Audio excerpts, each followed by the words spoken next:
warahmatullahi wabarakatuh. Hai Sobat Andalan. Welcome to Lensa Madrasah. Gimana nih kabarnya Sobat Andalan semuanya?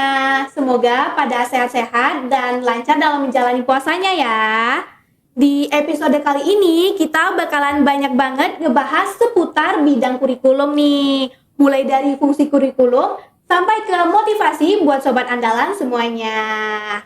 Pasti pada penasaran kan di balik semua prestasi baik akademik maupun non-akademik. Nah, di episode kali ini kita bakalan kupas tuntas semuanya. Jadi, Sobat Andal semuanya jangan lupa simak video ini sampai habis. Kemarin kan kita udah ngundang Bapak Agus nih. Nah, kira-kira sekarang siapa nih tamu spesial kita? Ada yang bisa tebak nggak? Ya, betul banget. Wakil Kepala Bidang Kurikulum kita, Mr. Indrayadi. Say hi ke kamera dong, Mister. Gimana nih kabarnya, Mister? Alhamdulillah, sehat. Hari ke-8 puasa. Alhamdulillah. Kita bisa menjalankan puasa dengan baik dan masih sehat. Kita berdoa kepada Allah dan kemudian juga anak-anak Anda semua bisa sehat sampai selesai menjalankan ibadah puasa di hari terakhir, kemudian kita berlebaran bersama. Amin, amin ya rabbal alamin. Nah, sebelumnya nih Mister, Adifa penasaran nih.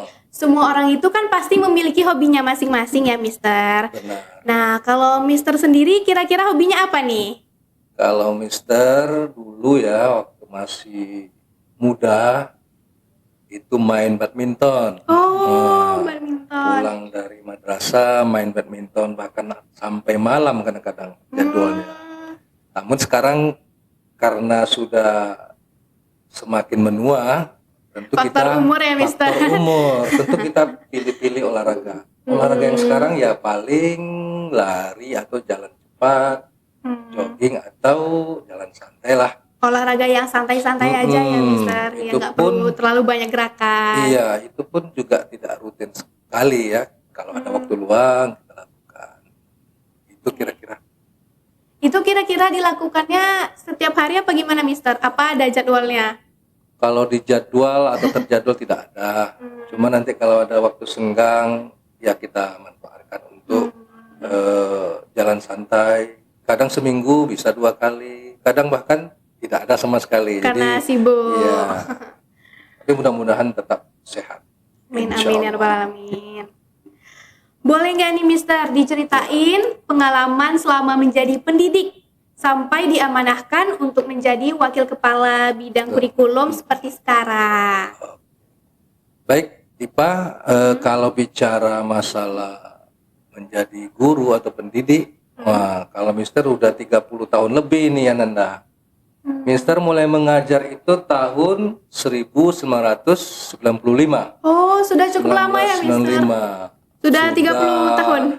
Iya, kalau dibilang cukup lama, bahkan mungkin sudah lama ya, 30 tahun lebih. Kalau anak berumur 30 tahun itu udah dewasa itu.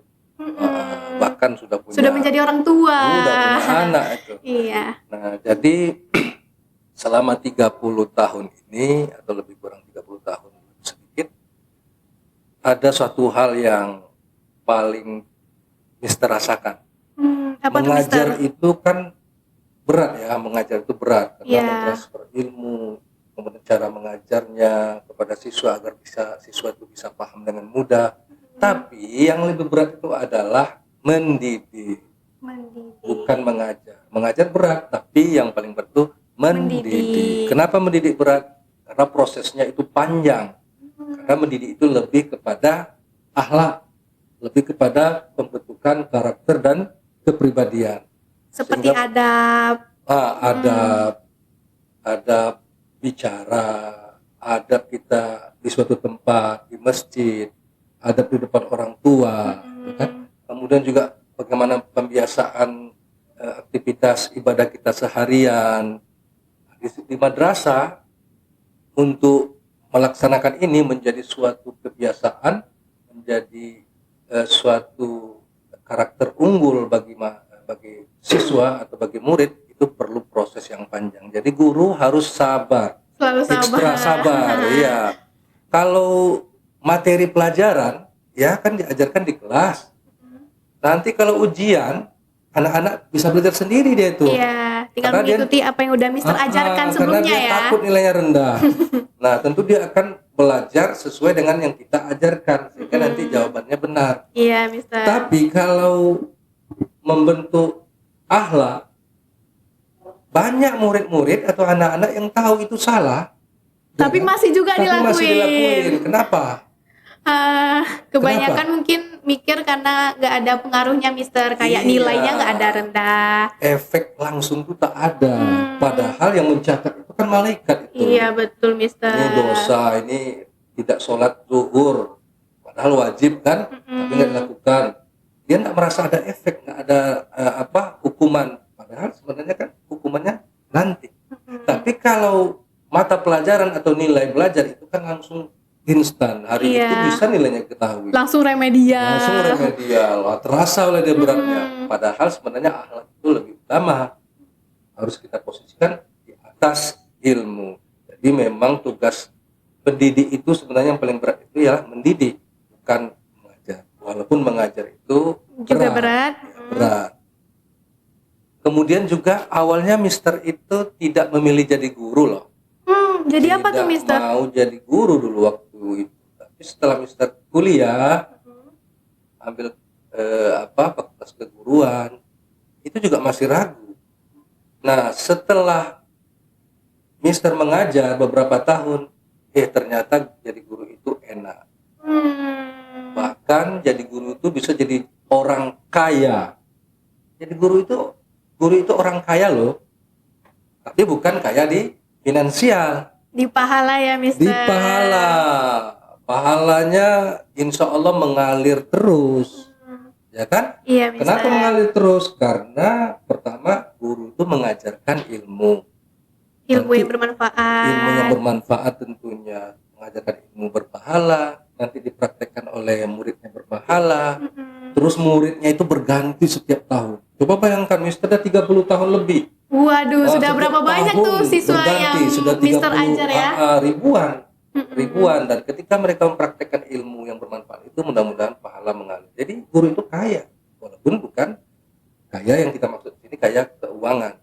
Nah, kemudian juga kayanya selain pahala itu di doa. Karena kalau kita banyak murid dan murid itu tahu bahwa yang diajarkan itu baik, bermanfaat bagi dia pasti akan ingat gurunya, pasti akan mendoakan gurunya. Nah, kehidupan kita kalau banyak orang mendoakan kita, kemudian juga kita dapat pahala, kan itu tujuan hidup kita. Iya, Ya betul kan? tuh Mister. Kalau kaya finansial itu kan relatif. Relatif artinya Allah sudah menentukan rezeki kita masing-masing. Ada orang jadi guru tapi dia kaya karena ternyata memang ada peninggalan orang tuanya. Iya. Gitu. Jadi Mister rasakan menjadi guru itu ya alhamdulillah tugas yang mulia, profesi yang mulia, dan pesan Bapak atau Mister kepada Ananda semua bahwa kalau memang Ananda dari sekarang memang suka mengajar, hobi mengajar, ya jadi guru lah. Jadi guru lah, karena memang kalau kita lihat tak banyak yang mau jadi guru. Iya, di zaman sekarang ini Iya. minim loh Minim. Mister. Kenapa kira-kira itu? Pak? Mungkin kebanyakan sekarang itu jadi guru itu mungkin seperti kuno gitu ya, Mister. kuno, atau Kebanyakan mungkin anak-anak sekarang mikirnya seperti itu, Mister. Atau mungkin juga terlalu ribet ngurus Iya, orang banyak ngurus anak-anak, apalagi jadi wali Banyak kelas. tipikalnya, Iya, sifat menghadapi perilakunya. berbagai sifat anak-anak, menguji kesabaran. Ya itu dia, padahal mulia loh. Iya. Jadi jadi guru atau jadi ustadz, jadi dosen ya sama aja, apapun namanya, jadi guru itu mulia. Nah itu yang Mister rasakan. Adapun sekarang menjadi wakil kepala bagian kurikulum itu kan sebagai tugas tambahan saja sih sebenarnya. Kita diminta dan kita merasa mampu kita diminta oleh Camat dan kita merasa mampu ya kita jalani dan kita siap kapan saja diganti ya, kalau memang ada yang lebih baik daripada kita diganti, dan kita harus legowo karena wakil itu wali kelas juga, dan tugas-tugas yang ini adalah tugas tambahan. Tugas utamanya adalah mengajar dan mendidik. Oke, baik. baik Mister. Mm-mm. Menurut Mister sendiri, apa sih fungsi kurikulum itu dalam dunia pendidikan? Fungsi kurikulum Ya. kita kaitkan di dalam dunia pendidikan. Nah, fungsi kurikulum itu seperti sebuah buku petunjuk, guidance book. Guidance book. Iya. Jadi kalau kita kaitkan dengan pendidikan, itulah buku petunjuk untuk bisa pendidikan itu sukses. Agar teratur, Karena di situ terstruktur. betul Mm-mm. ada pengaturannya, manajemennya seperti apa. Baik itu manajemen waktu pembelajarannya, baik itu jadwal pelajarannya, harinya, kemudian mata pelajarannya juga, berapa jam satu pekan diajarkan, gitu kan? Siapa guru-gurunya, Iya. nah, itu kan diatur di situ. Tujuan pembelajaran setiap mata pelajaran itu juga ada. CP atau capaian pembelajaran atau alur tujuan pembelajaran itu juga ada. Kemudian media pembelajaran yang harus diajarkan oleh guru, yang dipakai oleh guru untuk mengajarkan materi tertentu juga harus dipilih, ya kan? Apalagi metode pembelajarannya atau metode pengajaran juga semuanya berada di kerangka kurikulum, diatur di situ semuanya. Mulai perencanaan pembelajaran, pelaksanaan pembelajaran, termasuk penilaian dan evaluasi pembelajaran itu sendiri. Jadi betul-betul hal yang sangat penting. Iya. Kalau tidak ada buku petunjuk, Ya, kurang beraturan ya. kurang beraturan, bahkan bisa gagal. Iya. Kita punya teman, terus temannya ini teman baru misalnya kan, kita mau ke rumah dia. Iya, Nah, ibarat dikasihnya alamat ya. Kita nggak tahu alamatnya di mana. Diberikan alamat. Kalau kita nggak tahu alamatnya, langsung kita pergi saja tanpa ada petunjuk arah. Wah, kemungkinan sampainya sedikit Rumahnya tuh. ke utara, ternyata kita pergi ke selatan. Iya. Bisa saja mengelilingi satu bumbu baru ketemu. Gitu. Nah, jadi kurikulum itu adalah suatu petunjuk atau guidance yang wajib dipakai untuk mengarahkan agar pendidikan kita sesuai dengan yang kita harapkan. Iya, tetap berjalan berhasil, lancar. berjalan lancar. Begitu. Oke, Mister. Tantangan apa nih, Mister, yang sering Mister hadapi dalam implementasi kurikulum dan gimana cara Mister mengatasinya? Implementasi kurikulum, kalau kita bicara kurikulum itu kan 10 tahun lebih kurang ya. Itu berganti. Oh, pergantiannya per 10 tahun. Per 10 tahun, kurang lebih 10 tahun dirata-ratakan. Nah, sebenarnya ada yang mengatakan, oh ganti lagi kurikulum, repot, kan? Nanti kita membuat ini lagi, belum baru lagi penyesuaian. Padahal sebenarnya kalau seorang guru yang profesional mengajar, betul-betul dia mengajar, seluruh poin-poin penting, tahap-tahap pengajaran yang diajarkan guru itu sama saja di setiap kurikulum. Cuma ada yang ditonjolkan. Setiap 10 tahun itu ada yang ditonjolkan. Oh, harus ini yang dikedepankan. Kemudian tahun berikutnya, 10 tahun berikutnya, kurikulum baru, oh harus ini yang ditonjolkan. Padahal semuanya sudah kita lakukan. Contoh yang sekarang kurikulum berbasis cinta atau pendekatan pembelajaran mendalam. Nah, mungkin pemerintah melihat selama 10 tahun terakhir ini hubungan guru dengan murid ketika ada proses pembelajaran dan pendidikan itu tidak dekat. Kurang kasih sayang atau cinta ya. Kurang ada ikatan. Sehingga guru menyampaikan materi, anak sulit untuk menerimanya karena memang kedekatan hati itu tidak ada.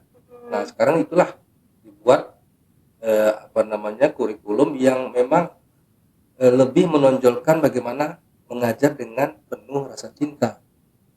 Jadi memanusiakan manusia. Murid itu adalah manusia, bukan benda yang kita bisa otak-atik tanpa seperti perasaan, robot. seperti robot. Dia punya perasaan. Iya, betul, Mister. Nah, menasihati murid juga bagaimana caranya, gitu kan? Ya, karena dia punya perasaan, bagaimana murid itu tidak merasa tersudutkan, gitu kan? Jadi begitulah kurikulum kita. Jadi sebenarnya kalau guru itu profesional mengajar, apapun nama kurikulumnya, perubahan apapun kurikulumnya, dia metodenya itu juga, ya kan? Medianya itu juga. Paling sekarang yang berubah. Iya. Nah, cara pendekatan ke siswa ya gitu-gitu juga sebenarnya. Cuma kita yang kadang-kala tidak mempraktekkan. Betul, Mister. Jadi begitu bisa lihat. Kemudian juga kalau ada perubahan kurikulum ini, ya agar kurikulum yang baru itu bisa terlaksana, terimplementasikan dengan baik, tentu harus ada kerjasama kepala madrasah, guru di madrasah tersebut, kemudian juga tenaga pendidikan, orang tua, juga murid itu sendiri, Iya, sehingga Mister. nanti implementasinya tidak sulit dan bisa dilaksanakan segera. Jadi kerjasama itu yang penting, komunikasi, kemudian kerjasama dengan masyarakat sekolah yang Mister sampaikan tadi, kemudian juga dengan orang tua dan juga instansi-instansi pendidikan yang lainnya yang ada di bawah Kementerian Agama atau mungkin juga Kementerian Pendidikan Dasar dan Menengah. Oke. Siswa-siswi di madrasah kita ini kan selalu bahkan sudah menjadi tradisi kalau siswa-siswi kita seorang champion baik dari tingkat kota, Iya. provinsi, tingkat nasional, bahkan ada yang internasional. Alhamdulillah. Alhamdulillah. Nah, ini gimana nih rahasianya, Mister? Boleh dong di-spill sedikit gimana regulasi perekrutan dan Iya. pembinaannya? Iya. Baik, Anda semua, kalau kurikulum itu kan membawahi bidang akademik. Oh, Kalau akademik. dia non akademik itu dibawahi atau penanggung jawabnya adalah wakil kepala bidang Kesiswaan. kesiswaan. Nah, berbicara tentang prestasi akademik, memang alhamdulillah dulu KSM namanya, sekarang OMI. OMI itu adalah singkatan dari Olimpiade Madrasah Indonesia. Khusus untuk MTS itu ada 3 mata pelajaran itu, Apa aja tuh, Mister? IPS, IPA, matematika, Oh, yang diperlombakan. itu Nah, khusus MTS. Khusus MTS. Nanti SD lain lagi, tingkat aliyah lebih banyak lagi mata pelajaran. Nah, alhamdulillah beberapa tahun terakhir ini kita terus masuk ke babak final. Alhamdulillah. Dan ada medali emas yang kita dapatkan, ada medali perak, ada juga perunggu. Jadi itu berturut-turut beberapa tahun terakhir kita menjadi finalis dan sebagian besarnya membawa medali ke MTS kita, mengharumkan nama Provinsi Riau. Nah, kemudian prestasi ini tentu tidak mudah untuk kita raih, ya kan? Pasti ada tantangannya. Pasti ada tantangannya, pasti ada prosesnya. Iya, betul, Mister. Gak langsung kita mendapatkan Nggak ya langsung. cuma-cuma ya. Iya. Mulai dari perekrutmen siswanya itu betul-betul kita Seleksi pilih, dengan kita ketat. seleksi dengan ketat, karena itulah langkah awal. Kalau langkah awal ini sudah salah, nanti kedepannya Bagaimana? semakin sulit. Jadi kita pilihlah anak-anak yang terbaik dengan cara kita seleksi mereka bidang matematika, bidang mata pelajaran IPA dan IPS. Seluruh siswa yang berminat itu kita suruh mendaftar dengan persyaratan tertentu A, B, C, D. Jadi ada juga ada persyaratan untuk persyaratannya. mendaftar. Tidak semuanya bisa mendaftar. Untuk mendaftar aja udah ada syaratnya. persyaratnya. Nah, setelah syaratnya masuk, biasanya ada 100-an itu per mata pelajaran yang Bapak sampaikan, yang saya sampaikan tadi, IPA, matematika, IPS, semuanya ada 100 ya, mungkin 300 seperti itu kan. Nanti mereka kita seleksi dengan soal juga yang sudah terstandar. Bukan level MTS, tapi memang level OMI, paling tidak OMI untuk soal kota. Nah, nanti kita ambillah 20 atau 30 orang per mata pelajaran. Lalu kita bimbing, kita bina sampai sekitar 9 bulanan ada menjelang hari-hari itu. Lama ya, Mister. Lama. Memang betul-betul perlu persiapan yang matang. Iya. Nah, dari yang 30 orang tadi per mata pelajaran, itu nanti bisa mengerucut menjadi 5 orang saja. Dari 30? Iya, bisa. Nah, akhirnya nanti menjadi 5 orang untuk OSN. Kalau untuk OMI bahkan 2 orang. Iya, Mister. Iya. Saking ketatnya ya. Ketatnya. Nah, yang 30 orang ini nanti hilang bertahap. Bertahap dia hilang selama 9 bulan itu, nanti ada seleksi beberapa kali. Seleksi kedua, pertama udah tadi ya, rekrutmen. Seleksi kedua nanti tinggal mungkin 20 orang. Seleksi ketiga setelah bimbingan tinggal 15. Seleksi keempat tinggal 10 sampai seleksi 5 atau 6 yang nanti tinggal yang betul-betul core-nya, betul-betul anak-anak yang sudah kita Pilihan anggap, yang terbaik lah. Pilihan terbaik dari yang terbaik. Iya, betul Mister. Nah, ini seleksi kemudian bimbingannya gitu ya, bimbingannya 9 bulan lebih kurang, dan bimbingannya itu dalam seminggu itu ada 3 sampai 4 kali. Dan gurunya itu bervariasi, guru kita sendiri, nanti ada guru dari luar medalis. Medalis mungkin si Dipa tahu, medalis itu adalah yang dulu juara olimpiade itu kita panggil lagi kakak-kakak senior. Iya, mengajar mereka, mengasih tips and triknya gimana sih? Kan mereka langsung mengalami itu kan. Iya. Bahkan mereka dapat medali. Kemudian juga ada kita minta bantu guru dari luar juga, kombinasi lah, sehingga kita lihat maksimal lah pembinaan itu, materi yang diberikan, dan kemudian juga siswa kita absen terus. Kalau mereka seandainya tidak hadir 3 kali dalam tahap berikutnya, tahap 1, tahap 2, tahap 2, 3, di setiap tahap itu bisa 3 kali. Kita tanya memang ada kesengajaan, dicoret. Langsung didiskualifikasi gitu ya, Mister? Iya, karena memang tidak serius. Nampak nggak sih? Nah, begitulah prosesnya. Setiap tahun kita lakukan seperti itu. Alhamdulillah membuahkan hasil yang terbaik. Mudah-mudahan tetap berlanjut, berprestasi anak-anak kita, baik di bidang akademik maupun di bidang non akademik. Sukses Anda semua. Oke, Mister. Pertanyaan selanjutnya nih, kita kan tahu kalau kurikulum pendidikan itu selalu berubah-ubah nih, seiring dengan kebutuhan pendidikan. Benar. Nah, kira-kira kurikulum apa nih yang paling tepat dalam dunia pendidikan, khususnya di madrasah kita ini? Wow, khususnya di MTSN 1 Kota Pekanbaru. MTSN 1 Kota Pekanbaru. Oke. Kurikulum nasional itu kan wajib kita laksanakan, wajib kita ikuti. Jadi setiap sekolah atau madrasah itu pasti melaksanakan kurikulum nasional atau kurikulum merdeka lah sekarang. Namun kita di madrasah karena di bawah Kementerian Agama ada lagi kurikulum tambahan. Apa tuh, Mister? Kurikulum yang khusus untuk mata pelajaran agama. Itu yang membuatnya ya Kementerian Agama kita, SKI gitu kan. Pelajaran fikih, bahasa Arab, akidah akhlak, Al-Quran hadis. 5 mapel. Itu di bawah Kementerian Agama untuk kurikulumnya dan struktur serta muatannya, isinya. Nah, setelah itu, jadi tadi kan kurikulum nasional, kurikulum khusus dari Kementerian Agama, ada lagi kurikulum kekhasan madrasah. Nah, inilah yang kita buat. Jadi setiap madrasah itu akan berbeda.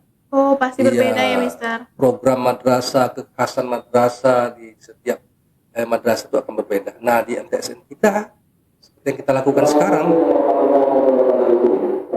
itu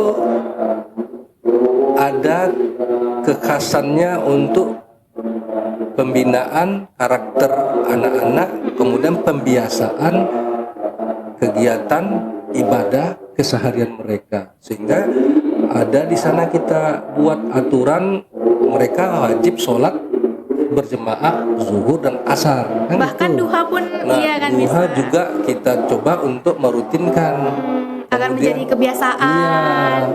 Apalagi kemudian juga Jumat berbagi kan, ada juga Jumat berbagi dan lain sebagainya. Yang ini merupakan ciri khas dari madrasah kita.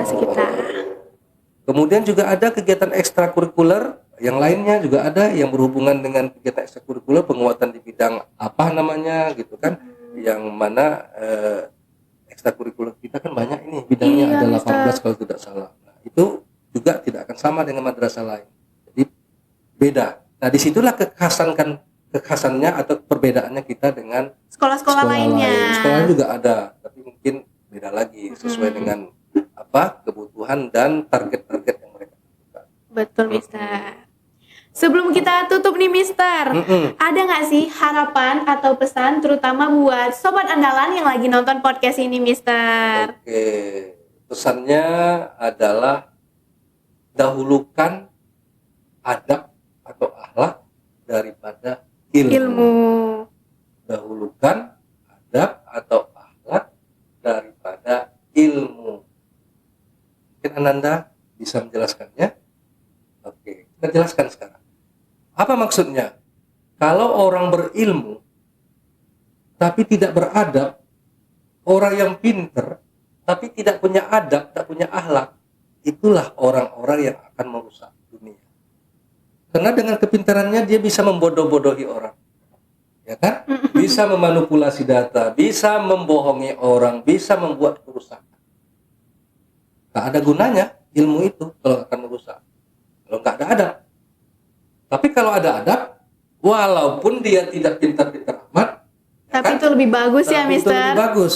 Karena kalau kita beradab, berakhlak, pasti kita dihargai. Ada respect orang terhadap kita. Ada wibawa mungkin yang kita orang lihat pada kita dan orang itu segan kepada kita karena kita punya adab, punya akhlak.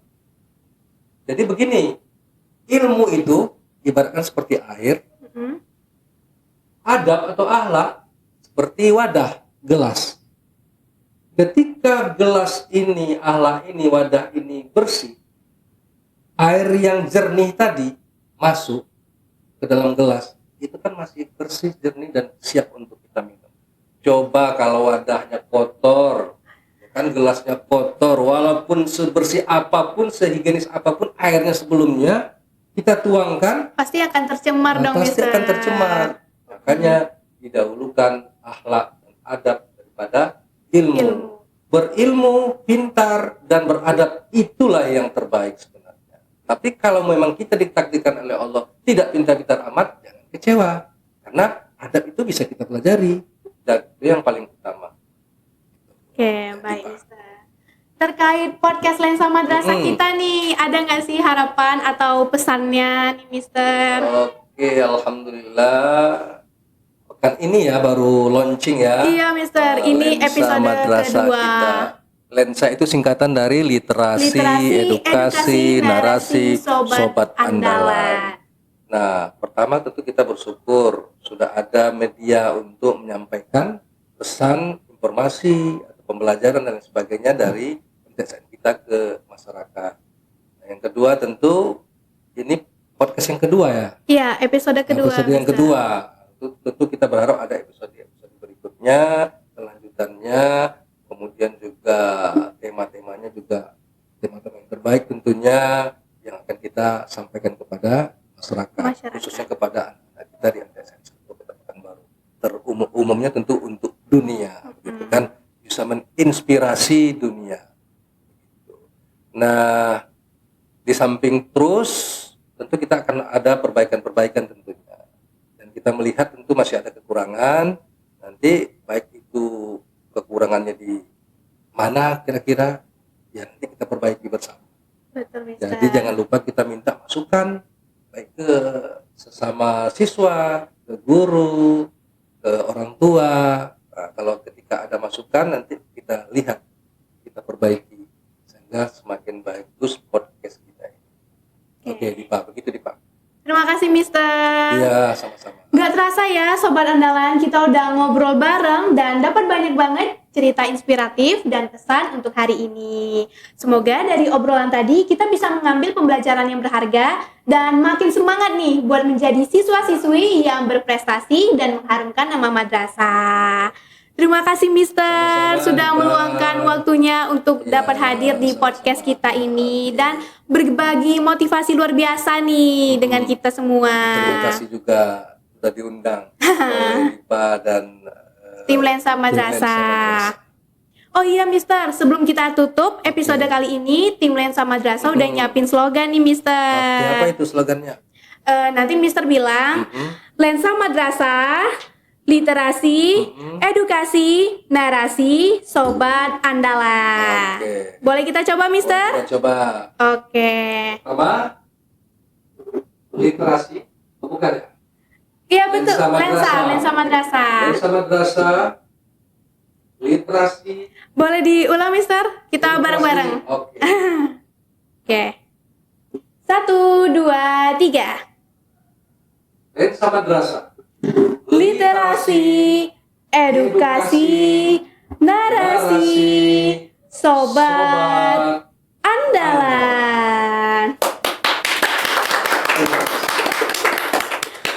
Oke, sobat andalan, don't forget to like, comment, and share. See you on our next episode. Wassalamualaikum warahmatullahi wabarakatuh. Waalaikumsalam. Dadah.